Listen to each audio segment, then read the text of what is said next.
Hi friends, കർക്കിടകവും ക്യാൻസറും തമ്മിൽ എന്തെങ്കിലും ബന്ധമുണ്ടോ? അതറിയണമെങ്കിൽ കർക്കിടകം എന്താണ്, ക്യാൻസർ എന്താണ് എന്നറിയണം. നമുക്ക് നോക്കാം. Welcome to watering curiosity.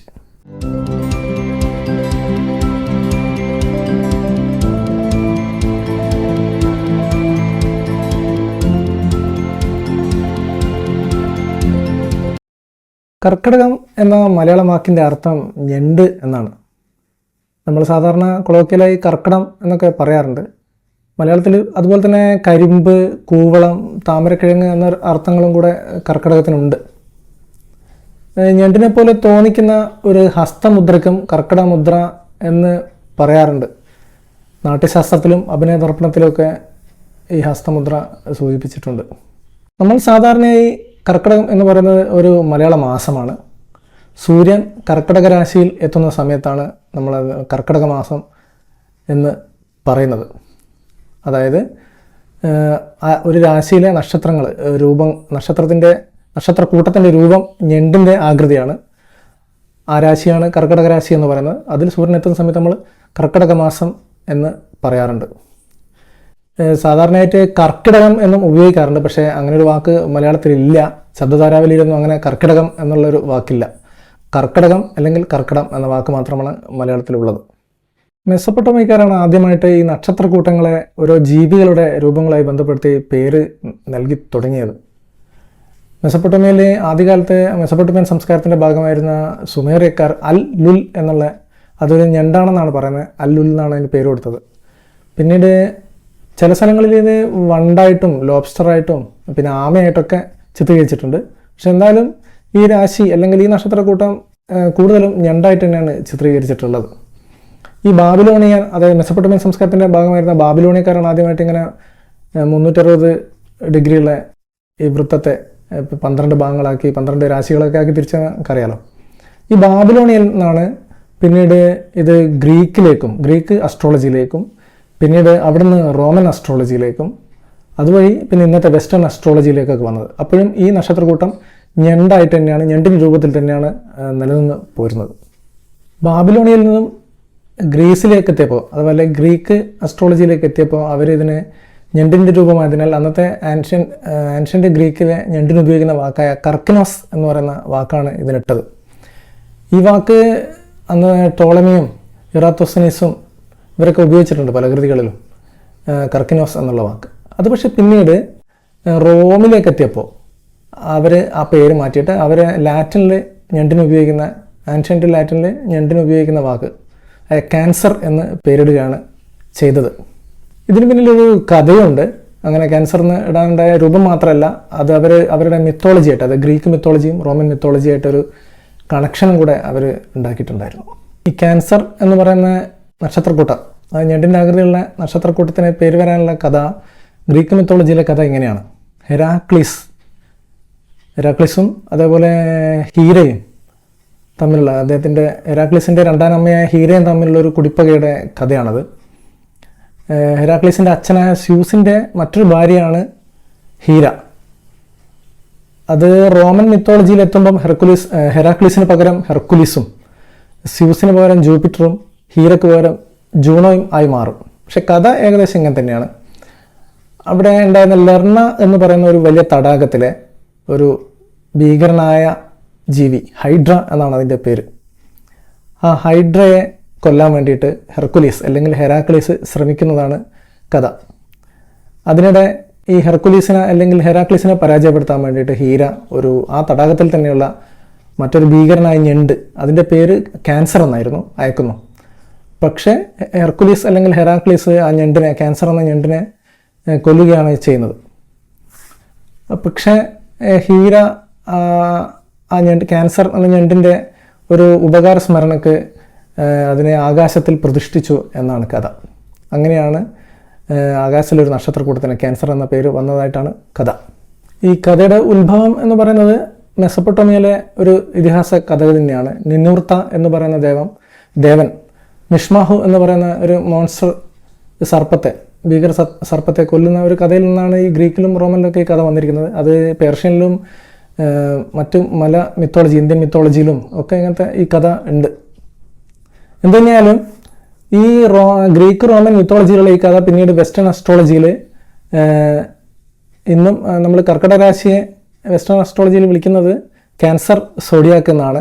നമ്മൾ കർക്കിടക രാശിക്ക് സമാനമായ വെസ്റ്റേൺ അസ്ട്രോളജിയിലെ രാശി ക്യാൻസർ സോഡിയാക്കാണ്. അപ്പോൾ അതാണ് ഇതിന് പേര്, ഇങ്ങനെയാണ് ഈ പേര് വന്നിരിക്കുന്നത്. പ്രാചീന ബാബിലോണിയയിൽ നിന്നും ഗ്രീക്കിലേക്ക് പോയതുപോലെ തന്നെ മറ്റ് സ്ഥലങ്ങളിലേക്കും ഇതേ മിത്തോളജി പടർന്നിട്ടുണ്ട്. അത് പേർഷ്യയിലേക്ക് വന്നപ്പോൾ ആ രാശിക്ക് ഞണ്ട് എന്ന അർത്ഥം വരുന്ന ചംജങ് എന്നും, അതേപോലെ അറേബ്യയിലേക്ക് പോയപ്പോൾ അത് അൽ സറാട്ടൻ എന്നും ആണ് ഉപയോഗിച്ചിരിക്കുന്നത്. എല്ലാ സ്ഥലത്തും രൂപം, നക്ഷത്രക്കൂട്ടത്തിൻ്റെ രൂപം ഞണ്ട് തന്നെയാണ്. അത് പിന്നീട് പ്രാചീന ഭാരതത്തിലേക്കും വന്നിട്ടുണ്ട്. വേദിക് അസ്ട്രോളജി എന്നാണ് നമ്മൾ പ്രാചീന ഭാരതത്തിലെ ഇതിന് പറയുന്നത്. അതിൽ സംസ്കൃതത്തിൽ കർക്കട് എന്ന വാക്കാണ് ഉപയോഗിച്ചിരിക്കുന്നത്. ഞണ്ടിന് കർക്കട് എന്നാണ് സംസ്കൃതത്തിൽ പറയുന്നത്. അതുതന്നെയാണ് രാശിക്ക് പേര് കൊടുത്തിരിക്കുന്നത്. വരാഹമിഹിരൻ്റെയും പരാശരൻ്റെയും ഒക്കെ കൃതികളിൽ ഈ കർക്കട് എന്ന് തന്നെയാണ് രാശിയെ സൂചിപ്പിച്ച് കാണുന്നത്. പിന്നീട് അത് ഇന്ത്യയിൽ തന്നെ എല്ലാ സംസ്ഥാനങ്ങളിലും ഇപ്പോൾ രാശി ഉപയോഗിക്കുന്ന ഞണ്ടിൻ്റെ ആകൃതി ഉള്ളതിനെ കൊണ്ട് തന്നെ ഈ സംസ്കൃതത്തിൽ നിന്ന് വന്ന വാക്കുകൾ തന്നെയാണ് പിന്നീട് ഉപയോഗിച്ചിരിക്കുന്നത്. മലയാളത്തിലും അത് തന്നെയാണ് വന്നിരിക്കുന്നത്. കർക്കട് എന്ന സംസ്കൃത വാക്കിൽ നിന്നാണ് കർക്കടകം എന്ന വാക്ക് വന്നിരിക്കുന്നത്. അതുതന്നെയാണ് നമ്മൾ മലയാളത്തിലും രാശി ചിഹ്നത്തിന് കർക്കടകം എന്ന് പേരിട്ടിരിക്കുന്നത്. പക്ഷേ ചെറിയൊരു വ്യത്യാസമുള്ളത്, ഇന്ത്യയിലെ മിക്കവാറും സ്ഥലങ്ങളിലും മിക്കവാറും സംസ്ഥാനങ്ങളിലും ഉപയോഗിക്കുന്നത് കലണ്ടർ മാസങ്ങൾ ഉപയോഗിക്കുന്നത് മലയാളത്തിലെ പോലെയല്ല. മലയാളത്തിൽ നമ്മൾ രാശിക്കും കർക്കടകം എന്ന് തന്നെയാണ് പറയുന്നത്, അതേപോലെ മലയാള മാസത്തിനും കർക്കടകം എന്ന് തന്നെയാണ് പറയുന്നത്. പക്ഷെ സംസ്കൃത വാക്കുകൾ ബേസ് ചെയ്തിട്ടുണ്ടായ ശകവർഷം അതിൽ ഈ വാക്കല്ല മാസത്തിന് കൊടുത്തിരിക്കുന്നത്. ഇതിന് കറസ്പോണ്ടിങ് ആയിട്ടുള്ള മാസത്തിന് ആഷാഢം എന്നാണ് പറയുന്നത്. ഇത് തന്നെയാണ് മിക്കവാറും ഇന്ത്യയിലെ സംസ്ഥാനങ്ങളിലും മാസങ്ങളുടെ പേര് കാണുന്നത്, ആഷാഢം, അല്ലെങ്കിൽ അതുമായിട്ട് ബന്ധപ്പെട്ട ചെറിയ ചെറിയ വ്യത്യാസങ്ങളുടെ പേരുകൾ തന്നെയാണ് കാണുന്നത്, രാശിയുടെ പേരല്ല. സൗത്ത് ഇന്ത്യയിലും ഇത് തന്നെയാണ് സ്ഥിതി. നമ്മൾ മലയാളത്തിൽ മാത്രമേ ഇതുള്ളൂ. തമിഴ്നാട്ടിൽ പോലും ആ മാസത്തിന് ആടി എന്നാണ് പറയുന്നത്. ആടി എന്നത് ആഷാഢത്തിൻ്റെ വേറൊരു വേർഷനാണ് ആടി മാസം. പ്രാചീന കേരളത്തിൽ അത് ഉപയോഗിച്ചിരുന്നു എന്ന് സൂചിപ്പിക്കുന്നൊരു വാക്ക് ഇപ്പോൾ ഉണ്ട്. കാരണം ഇപ്പോൾ കണ്ണൂർ ഭാഗങ്ങളിലൊക്കെ ആടി തെയ്യം അല്ലെങ്കിൽ ആടി വേടൻ, ആടി ചൊവ്വ എന്നൊക്കെ പറയുന്ന ചില വാക്കുകൾ ഇപ്പോഴും പഴയ നമ്മൾ ഈ ആഷാഢത്തിൻ്റെ രൂപമാറ്റം തന്നെ ഉപയോഗിച്ചിരുന്നു എന്ന് സൂചിപ്പിക്കുന്നുണ്ട്.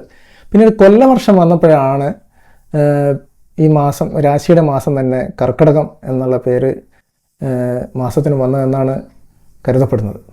അതുപോലെ ഭൂമധ്യരേഖയ്ക്ക് 23.5 ഡിഗ്രി നോർത്തിലുള്ള മറ്റൊരു രേഖയാണ് നമ്മൾ സാധാരണയായിട്ട് പറയുന്ന ഉത്തരായന രേഖ. അതിന് നമ്മൾ ഇംഗ്ലീഷിൽ ട്രോപ്പിക് ഓഫ് ക്യാൻസർ എന്നും മലയാളത്തിൽ കർക്കിടക വൃത്തം എന്നും പറയാറുണ്ട്.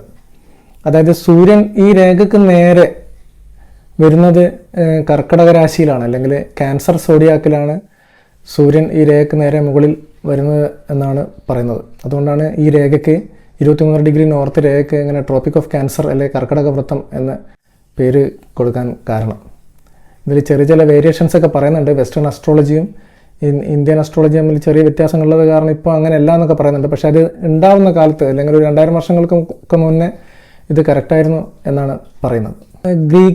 ഗ്രീക്ക് ഭാഷയിലെ ആൻഷ്യൻ്റ് ഗ്രീക്ക് ഭാഷയിലെ കർക്കിനോസ് എന്ന വാക്കിൽ നിന്നും, പിന്നെ അതേപോലെ അതിൽ നിന്ന് വന്ന റോമൻ ലാറ്റിൻ ഭാഷയിലെ കാർസിനോസ് എന്ന വാക്കിൽ നിന്നുമാണ് ഇംഗ്ലീഷിൽ ക്യാൻസർ എന്ന വാക്ക് വന്നിരിക്കുന്നത്. ഇതിൻ്റെ അർത്ഥം ഞണ്ട് എന്നാണെങ്കിലും നമ്മൾ സാധാരണയായിട്ട് ഈ വാക്ക് ഉപയോഗിക്കുന്നത് ഒരു രോഗമായിട്ട് ബന്ധപ്പെട്ടാണ്, ക്യാൻസർ എന്ന വാക്ക്. അതെങ്ങനെയാണ് വന്നതെന്ന് വെച്ചാൽ, ഹിപ്പോക്രാറ്റസ് എന്ന് പറയുന്ന നമ്മൾ ഫാദർ ഓഫ് മെഡിസിൻ എന്ന് പറയുന്ന വ്യക്തി ട്യൂമർ എന്ന് പറയുന്ന ഒരു അസുഖത്തെ, അന്ന് ഇതിനെപ്പറ്റിയൊന്നും വലിയ ധാരണയില്ല, പക്ഷേ കാണുന്നത് എങ്ങനെയാണ്, ട്യൂമർ എന്ന് പറയുന്നത് ഒരു തടിപ്പാണ്, സെല്ല് മൾട്ടിപ്ലൈ എന്നാണല്ലോ നമുക്കറിയാലോ. അപ്പോൾ തടിപ്പാണ്, ആ തടിപ്പിന് ചുറ്റും രക്തക്കുഴലുകൾ വിരലുകൾ പോലെ കാണപ്പെടും. അതിൻ്റെ രൂപം കണ്ടിട്ടാണ് ഹിപ്പോക്രാറ്റസ് അതിനെ കർക്കിനോസ് എന്ന് വിളിക്കുകയാണ് ചെയ്തത്. അന്നത്തെ ഗ്രീക്കിലെ ഞണ്ടിൻ്റെ രൂപമായതുകൊണ്ട് കർക്കിനോസ് എന്ന് വിളിച്ചു. ഇതേ വാക്കിനാണ് പിന്നീട് ഗാലനും ഉപയോഗിക്കുന്നത്. പക്ഷേ പിന്നീട് റോമൻ വൈദ്യനായിട്ടുള്ള കൊർണീലിയസ് സെൽസസ് എന്ന് പറയുന്ന റോമൻ വൈദ്യൻ, അദ്ദേഹം ലാറ്റിനിലെ ക്യാൻസർ എന്ന അല്ലെങ്കിൽ കർസിനോസ് എന്ന വാക്ക് ഉപയോഗിക്കുകയാണ് ചെയ്തത്. പിന്നീട് ഇംഗ്ലീഷിലേക്ക് വന്നപ്പോൾ ക്യാൻസർ ആവുകയാണ് ചെയ്തത്. അങ്ങനെ വേറൊരു അർത്ഥമുള്ള വാക്ക് ഒരു അസുഖത്തിന് ട്യൂമർ എന്ന അസുഖത്തിന്, ട്യൂമർ ഇന്ന് നമ്മൾ ട്യൂമർ എന്നാണ് പറയുക, സെൽ മൾട്ടിപ്ലിക്കേഷൻ വരുന്ന അസുഖത്തിന് ട്യൂമർ, അതിന് ക്യാൻസർ എന്ന വാക്ക് വരികയാണ് ചെയ്തത്. പക്ഷേ മലയാളത്തിൽ പിന്നെ ഞണ്ട് എന്ന അർത്ഥം വരുന്ന കർക്കിടകം എന്ന വാക്ക് ഈ രോഗമായിട്ട് ബന്ധപ്പെട്ട് ഉപയോഗിക്കുന്നില്ല. അർബുദം എന്ന വാക്കാണ് ഉപയോഗിക്കുന്നത്. അർബുദം എന്ന മലയാള വാക്കിന് അർത്ഥം 10 കോടി എന്നാണ്. മഹാരോഗം എന്ന മറ്റൊരു അർത്ഥമുണ്ട്. അതുകൊണ്ട് തന്നെ അത് പിന്നീട് ക്യാൻസർ എന്ന അസുഖത്തിന് മലയാളത്തിൽ ഉപയോഗിച്ച് വരികയാണ് ചെയ്തത്. കർക്കിടകം എന്ന മാസത്തിൻ്റെ പേരും അതുപോലെ ക്യാൻസർ എന്ന അസുഖത്തിൻ്റെ പേരും തമ്മിലുള്ള എറ്റിമോളജിയിലെ ഒരു കൗതുകമാണ് ഇവിടെ പങ്കുവച്ചത്. മറ്റൊരു കൗതുകകരമായി വീണ്ടും കാണുന്നവരെ നമസ്കാരം.